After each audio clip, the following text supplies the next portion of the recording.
Salam Pak Bambang, saya mau izin bertanya. Benarkah kitab Taurat itu sudah palsu?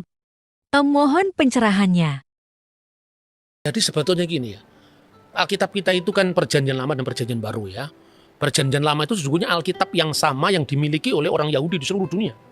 Yang dikenal dengan Tanakh ya. Singkatannya kitab Torah.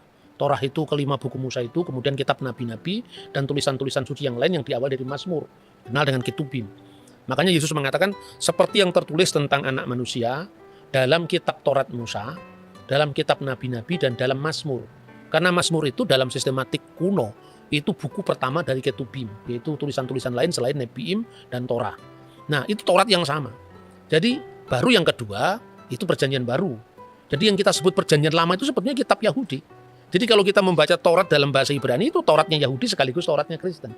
Jadi ini sekaligus juga bisa untuk menjawab kesalahpahaman bahwa orang Kristen telah memalsukan Taurat. Kalau memalsukan Taurat kan Tauratnya sudah beda dengan Taurat Yahudi kan.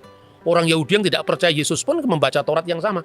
Jadi perbedaannya pada penafsiran, bukan pada teks. Nah begitu kita membaca kitab Taurat, kitab pertama kan namanya Bereshit, Sefer Bereshit, Sefer Wayikra, Sefer Elishemot, Sefer Wayikra, Sefer Bemidbar, dan Sefer Eliharivarim, kitab Kejadian, Keluaran, Imamat, Bilangan, Ulangan.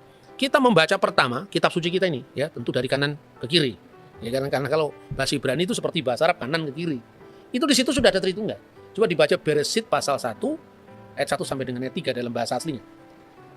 Oke, sebelumnya saya perkenalkan dulu. Jadi, Mas Edward ini adalah kader dari Institute for Syria Culture Studies. Itu lembaga pelayanan yang memang mengkaji tentang kekristenan Timur ya, dengan kekristenan Timur itu supaya kita tidak kehilangan akar sejarah kita. Dan YCS itu bukan gereja, tapi itu adalah lembaga kajian dan dia sudah belajar bahasa Ibrani langsung dari sumber aslinya di Israel. Ya, Israel Institute of Biblical Studies. Nah, kita bisa langsung membaca teks ini dari bahasa aslinya. Silakan. Ya, dari kitab Kejadian atau Sefer Bereshit, Bereshit bara Elohim et Hashamayim ve et haaret. Dari pasal 1 ayat pertama ini kita menemukan existence of God, eksistensi Bapa, disebut sebagai Elohim. Kemudian di ayat kedua, ve haaret hayeta tohu vavohu, ve hoshia alfenetehom. Kemudian dilanjutkan dengan ve ruach Elohim.